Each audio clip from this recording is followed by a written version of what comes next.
Hello বন্ধুগণ, আমি সাধনা আরও একটা ঝাঁকানাকা রেসিপিতে তোমাদের সবাইকে সুস্বাগতম। তো বন্ধুগণ, আজকে আমি পটলের একটা নতুন রেসিপি তোমাদের সঙ্গে শেয়ার করব। যারা পটল খেতে একদমই পছন্দ করে না, এইভাবে পটল রান্না করে দিলে আঙুল চেটে পুটে খেয়ে নেবে, এতটাই টেস্টি খেতে হয়। আর একবার এইভাবে রান্না করলে এর স্বাদ মুখে লেগে থাকবে। তো রেসিপিটি প্রথম থেকে শেষ পর্যন্ত দেখার জন্য তোমাদের কাছে অনুরোধ রইল। তো চলো দেখে নেওয়া যাক আজকের রেসিপি। তো বন্ধুগণ, পটলের এই সম্পূর্ণ নিরামিষ রেসিপিটি বানাতে এখানে আমি নিয়েছি 8 পিস পটল। এখানে 500 গ্রাম পটল আছে। এবারে পটলের উপরে যে পাতলা লেয়ারটা আছে, যে স্কিনটা আছে, সেই স্কিনটাকে এইভাবে একটু ঘষে তুলে দিতে হবে। তো এখানে আমি একটা স্টিলের চা ছাঁকনি নিয়েছি, তার পেছনটা দিয়ে খুব সুন্দর করে এইভাবে ঘষে ঘষে পটলের এই স্কিনটাকে তুলে নেব। তো এইভাবে চা ছাঁকনি দিয়ে খুব সহজে পটলের খোসাগুলোকে তুলে নেওয়া যায়। তো দেখো, একদম ঝাঁকানাকা করে, মানে ঝটপট করে সমস্ত পটলের উপরে যে পাতলা লেয়ারটা ছিল সেটাকে ঘষে তুলে নিয়েছি। তারপরে খুব ভালো করে পটলগুলোকে ধুয়ে নিয়েছি। আর পটলের দুই মাথা এইভাবে একটু ছুরি দিয়ে কেটে নিতে হবে। এইবারে এই সমস্ত পটলগুলোকে আমাদের একটু গ্রেট করে নিতে হবে। তার জন্য লাগবে একটা গ্রেটার। আর গ্রেটারের যে ছোট মুখটা আছে সেই দিকটা দিয়ে সমস্ত পটলগুলোকে গ্রেট করে নেব। তো ছোট মুখটা দিয়ে গ্রেট করলে কি হবে, পটলগুলো একদম ছোট ছোট হয়ে গ্রেট হবে, রেসিপিটা বানাতে কিন্তু সুবিধা হবে। তো সমস্ত পটলগুলো দেখো এইভাবে আমি গ্রেট করে নিয়েছি, আর একদম ছোট ছোট হয়ে গ্রেট হয়েছে। এতে কিন্তু রেসিপিটা বানাতে ভীষণ সুবিধা হবে। আর এদিকে দেখো, আমি একটা মিডিয়াম সাইজের কাঁচা আলু নিয়েছি। আমি এখানে একটা আলু নিয়েছি, চাইলে কিন্তু তোমরা দুটো অথবা তিনটে আলুও নিতে পারো, তাতে কোনো সমস্যা নেই। এবারে আলুটার খোসা ছাড়িয়ে খুব ভালো করে আলুটাকে ঠিক একই রকমভাবে একটু গ্রেট করে নিতে হবে। গ্রেটারের ছোট দিকটা দিয়ে গ্রেট করতে হবে। আর আলুটাকে গ্রেট করে নেওয়ার পরে অবশ্যই কিন্তু আলুটাকে একটু জল দিয়ে ধুয়ে নিতে হবে। তো এখানে আমি একবার জল পাল্টে আলুটাকে ধুয়ে নেব। আর আলুটাকে অবশ্যই কিন্তু জল থেকে এইভাবে একদম নিংড়ে নিংড়ে তুলে নিতে হবে, যাতে আলুর মধ্যে একটুও জল না থাকে। তো দেখো, এইভাবে কিন্তু আলুটাকে একদম জল নিংড়ে নিংড়ে অন্য একটি পাত্রে তুলে নিতে হবে। তো দেখো, গ্রেট করা আলু আর পটলটাকে একটি পাত্রের মধ্যে আমি তুলে নিয়েছি। আর এদিকে দেখো, আমি নিয়েছি বেশ কিছুটা কাজু বাদাম আর কিশমিশ। এখানে 10-12টার মতো কাজু বাদাম আছে, আর বেশ অনেকগুলো কিশমিশ আছে। এই রেসিপিতে অবশ্যই একটু কাজু বাদাম কিশমিশ ব্যবহার করবে, তাহলে এর স্বাদ কিন্তু 10 গুণ বেড়ে যাবে, ভীষণ টেস্টি খেতে হবে। তো দেখো, কাজু বাদাম আর কিশমিশগুলোকে এইভাবে একদম ঝিরিমিরি ঝিরিমিরি করে একটু কুচিয়ে নিতে হবে। তো দেখো, এইভাবে কিন্তু কাজু বাদামটাকে একটু ঝিরিমিরি করে কুচিয়ে নিয়েছি। এবারে কাজু বাদাম আর কিশমিশটাকে একটু ভেজে নিতে হবে। তার জন্য চলে আসতে হবে কড়াইয়ের কাছে। তো দেখো, চলে আসলাম কড়াইয়ের কাছে। গ্যাসের ফ্লেমটা জ্বালিয়ে দিয়ে কড়াইটা যখন গরম হয়ে গেছে, কড়াইতে দিয়ে দিলাম মাত্র 2 চামচের মতো সাদা তেল। রান্নাটা আমি সাদা তেলে করছি, চাইলে কিন্তু তোমরা সর্ষে তেলেও করতে পারো, তাতে কোনো সমস্যা নেই। এবারে ঝিরিমিরি করে কুচিয়ে রাখা কাজু কিশমিশগুলোকে একটু ভেজে নিতে হবে। তো এই কাজু কিশমিশগুলোকে আমি সাদা তেলে ভাজছি, চাইলে কিন্তু তোমরা ঘিয়ের মধ্যেও ভাজতে পারো, তাহলে তার কোনো কথাই হবে না, খেতে জাস্ট অসাধারণ টেস্টি হবে। তো 20 থেকে 30 সেকেন্ড একটু নেড়েচেড়ে ভেজে নিয়েছি, একটু হালকা লাল করে ভেজে নিলেই হবে। আর দেখো, কিশমিশগুলো ফুলে একদম ডবল হয়ে গেছে। তো এইভাবে কিন্তু অবশ্যই একটু কাজু কিশমিশ দেবে এই রেসিপিতে, তাহলে দেখবে অসাধারণ টেস্টি খেতে হবে। এবারে ওই তেলের মধ্যে দিয়ে দিলাম আরও 2 চামচের মতো সাদা তেল। এইবারে আমি ফোড়নে দিলাম হাফ চামচের মতো কালো জিরে ফোড়ন, দিয়ে দেবো 2 চিমটির মতো হিং ফোড়ন। যেহেতু নিরামিষ রান্না, একটু হিং দিলে কিন্তু যেমন স্বাদ হবে, গন্ধটাও কিন্তু দুর্দান্ত হবে। 3টে কাঁচা লঙ্কা একদম ঝিরিমিরি ঝিরিমিরি করে কুচিয়ে দিয়ে দিলাম। হাফ ইঞ্চি মতো আদা গ্রেটারে একদম ঝাঁকানাকা করে গ্রেট করে রেখেছিলাম, তো হাফ ইঞ্চি আদা দিয়ে দিলাম। এবারে কাঁচা লঙ্কা আদাটাকে খুব সুন্দর করে একটু ঘটনাটা ঘটনাটা করে ভেজে নিতে হবে। মোটামুটি 20 থেকে 25 সেকেন্ড এই আদার কাঁচা লঙ্কাটাকে একটু ভেজে নিয়েছি। এবারে আমি এর মধ্যে দেবো ছোটো চামচের 1 চামচ জিরের গুঁড়ো, দিয়ে দেবো স্বাদ মতো লবণ, আর আমি এর মধ্যে দিয়ে দেবো পরিমাণ মতো হলুদের গুঁড়ো। তারপরে খুন্তি দিয়ে খুব সুন্দর করে একদম ঘটনাটা করে মিশিয়ে নিয়ে এর মধ্যে আমি দেবো সামান্য একটু কাশ্মীরি লাল লঙ্কার গুঁড়ো। কাশ্মীরি লাল লঙ্কার গুঁড়োটা আমি কালারের জন্য দিচ্ছি, চাইলে কিন্তু তোমরা ঝাল লঙ্কার গুঁড়োটাও দিতে পারো, তাতে কোনো সমস্যা নেই। তারপরে খুন্তি দিয়ে খুব সুন্দর করে একদম ঘটনাটা করে মিশিয়ে নিয়ে এর মধ্যে দিয়ে দেবো গ্রেট করা পটল আর আলুটাকে।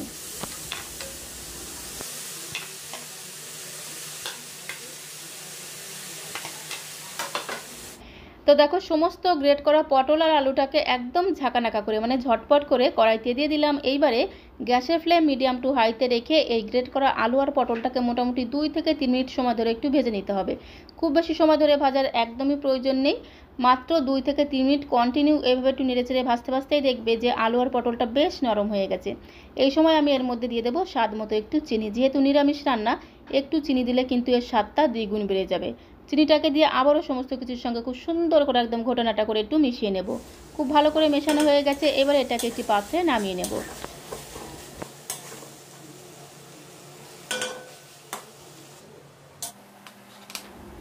এইবারে এইটাকে একটি পাত্রে নামিয়ে নিয়ে খুব ভালো করে ঠান্ডা করে নিতে হবে। তো দেখো সমস্তটাই একটি পাত্রের মধ্যে নামিয়ে নিলাম, তারপরে খুব ভালো করে ঠান্ডা করে নিয়ে তোমাদের দেখাচ্ছি। তো দেখো খুব ভালো করে এটাকে ঠান্ডা করে নিয়েছি। এবারে আমি এর মধ্যে দেবো ভেজে রাখা সেই কাজু আর কিশমিশগুলো। তো কাজু আর কিশমিশটা দিয়ে দিলাম, তারপরে আমি এর মধ্যে দেবো 3 থেকে 4 চামচের মতো বেসন। একটু বেসন কিন্তু অবশ্যই দেবে, বেসন দিলে কিন্তু খুব সুন্দর একটা বাইন্ডিংয়ের কাজ করবে আর খুব সুন্দর একটা আঠালো ভাব এনে দেবে। তো হাতের কাছে যদি বেসন না থাকে তোমরা অবশ্যই কিন্তু একটু চালের গুঁড়ো দিয়ে দেবে। তারপরে হাত দিয়ে খুব ভালো করে এটাকে মেখে নিতে হবে।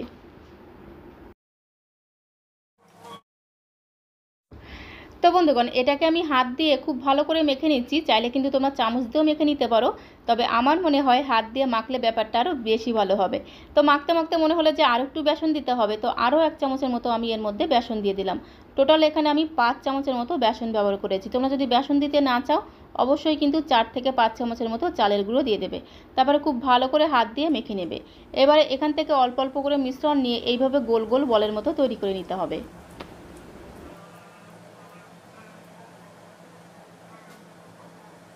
তো বন্ধুগণ তোমরা এতক্ষণে বুঝতেই পেরেছো আমি আসলে কি তৈরি করতে চলেছি। হ্যাঁ বন্ধুগণ আজকে আমি তৈরি করছি পটলের কোপ্তা। তো দেখো বেশ অনেকগুলো পটলের কোপ্তা আমি তৈরি করে নিয়েছি, এবার এগুলোকে ভেজে নিতে হবে। তার জন্য চলে যেতে হবে কড়াইয়ের কাছে। গ্যাসের ফ্লেম জ্বালিয়ে দিয়ে এখানে আমি একটা কড়াই বসিয়ে দিয়েছি, আর কড়াইটা যখন গরম হয়ে গেছে কড়াইতে দিয়ে দিলাম বেশ অনেকটা পরিমাণে সাদা তেল। পুরো রান্নাটা আমি সাদা তেলে করছি, চাইলে কিন্তু তোমরা রান্নাটা সর্ষে তেলও করতে পারো, তাতে কোনো সমস্যা নেই। এবারে তেলটা যখন একটু হালকা গরম হয়ে যাবে একে একে এই পটলের কোপ্তাগুলোকে তেলের মধ্যে দিয়ে দিতে হবে।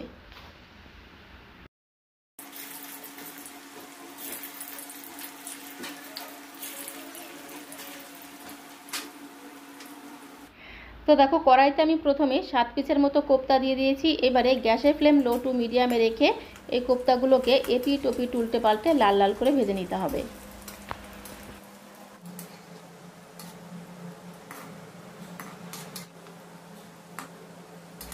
তো দেখো প্রথম ব্যাচের কোপ্তাগুলোকে এপিট ওপিট উল্টে পাল্টে লাল লাল করে ভেজে নিয়েছি। এবার একটি পাত্রে তুলে নেব। আর এই কোপ্তাগুলোকে যখন তেল থেকে তুলবো গ্যাসের ফ্লেমটা অবশ্যই হাইতে করে দিতে হবে, তাহলে কি হবে এই কোপ্তার মধ্যে যে এক্সট্রা অয়েলটা থাকবে সেটা কিন্তু বেরিয়ে যাবে। তো দেখো প্রথম ব্যাচের কোপ্তাগুলো ভাজা হয়ে গেল, ঠিক একই রকমভাবে সেকেন্ড ব্যাচের কোপ্তাগুলোকেও ভেজে নেব। গ্যাসের ফ্লেম মিডিয়াম টু লোয়ে রেখে বাকি কোপ্তাগুলোকেও এপিট ওপিট উল্টে পাল্টে লাল লাল করে ভেজে তুলে নেব। তো কোপ্তাগুলোকে তোলার আগে অবশ্যই কিন্তু গ্যাসের ফ্লেমটা হাইতে রেখে তুলব, তাহলে কোপ্তার মধ্যে যে এক্সট্রা অয়েলটা থাকবে সেটা কিন্তু বেরিয়ে যাবে। তো বন্ধুগণ এই কোপ্তাগুলো ভাজতে খুব বেশি দেখো তেল টানে না, মানে আমি যতটা তেল দিয়েছিলাম ঠিক ততটা তেলই কিন্তু কড়াইতে রয়ে গেছে। তো এতটা তেল তো আমার রান্না করতে লাগবে না, আমি আমার প্রয়োজন মতো তেল রেখে বাকি তেলটা অন্য একটি পাত্রে তুলে নেব। এইবার এই তেলের মধ্যে ফোড়নে দেবো 2টো শুকনো লঙ্কা, চাইলে কিন্তু তোমরা একটা শুকনো লঙ্কাও দিতে পারো। আর আমি এর মধ্যে দেবো 1/2 চামচ গোটা জিরে ফোড়ন। তো একদম ঝাঁকানাকা করে মানে ঝটপট করে দিয়ে দিতে হবে 1/2 চামচ গোটা জিরে ফোড়ন। যেহেতু নিরামিষ রান্না আমি এর মধ্যে দিয়ে দেবো 2 চিমটির মতো হিং ফোড়ন। নিরামিষ রান্নাতে একটু হিং ফোড়ন দিলে যেমন সুন্দর টেস্ট হয় ফ্লেভারটাও কিন্তু দুর্দান্ত হয়। দিয়ে দিলাম একটা তেজপাতা মাঝখান থেকে ফাটিয়ে দিয়ে দিলাম। আর আমি এর মধ্যে দেবো 1 চামচ আদা কাঁচা লঙ্কা বাটা। আদা আর কাঁচা লঙ্কা একসঙ্গে বেটে রেখেছিলাম, তো 1 চামচ দিয়ে দিলাম আদা কাঁচা লঙ্কা বাটা। তারপরে খুন্তি দিয়ে খুব সুন্দর করে একদম ঘটনাটা করে মিশিয়ে নিতে হবে।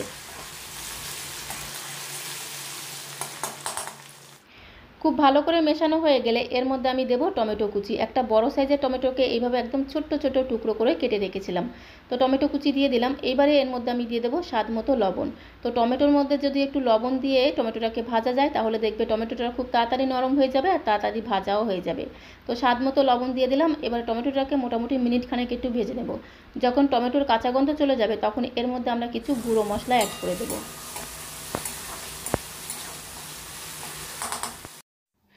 টমেটোটাকে মিনিটখানেক ভেজে নিয়েছি। টমেটোটা বেশ নরমও হয়ে গেছে আর টমেটোর কাঁচা গন্ধ বেশ অনেকটা চলে গেছে।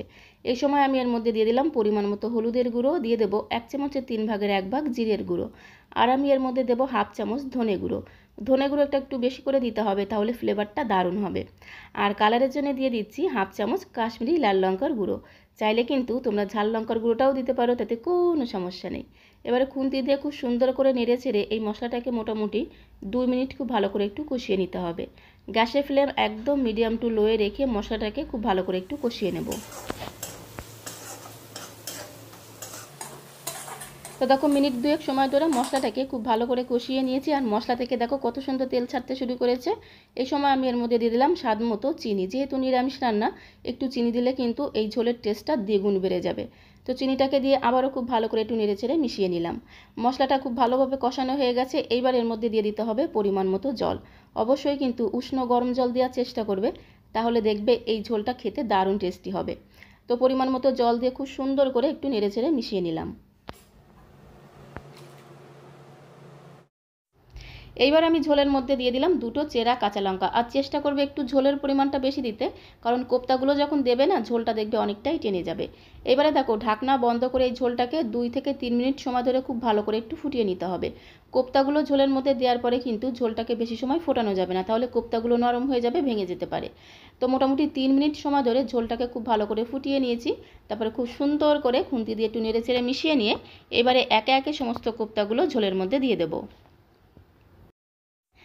তো বন্ধুগণ, এই কোপ্তাগুলো ঝোলের মধ্যে দিতে দিতে তোমাদের কাছে একটা রিকোয়েস্ট করব, আজকের এই রেসিপিটি যদি তোমাদের ভালো লেগে থাকে প্লিজ আমার চ্যানেলটিকে একটি লাইক আর শেয়ার করে দিয়ে আমার চ্যানেলের পাশে থাকার অনুরোধ রইল। তো দেখো সমস্ত কোপ্তাগুলো ঝোলের মধ্যে দিয়ে দিয়েছি, তারপরে হালকা করে একটু নেড়েচেড়ে মিশিয়ে নিয়ে মিনিট 2 একটু রান্না করে নেব। খুব বেশি সময় ধরে কিন্তু রান্না করার প্রয়োজন নেই, যেহেতু ঝোলটাকে আগে থেকে 2 থেকে 3 মিনিট ফুটিয়ে নিয়েছিলাম।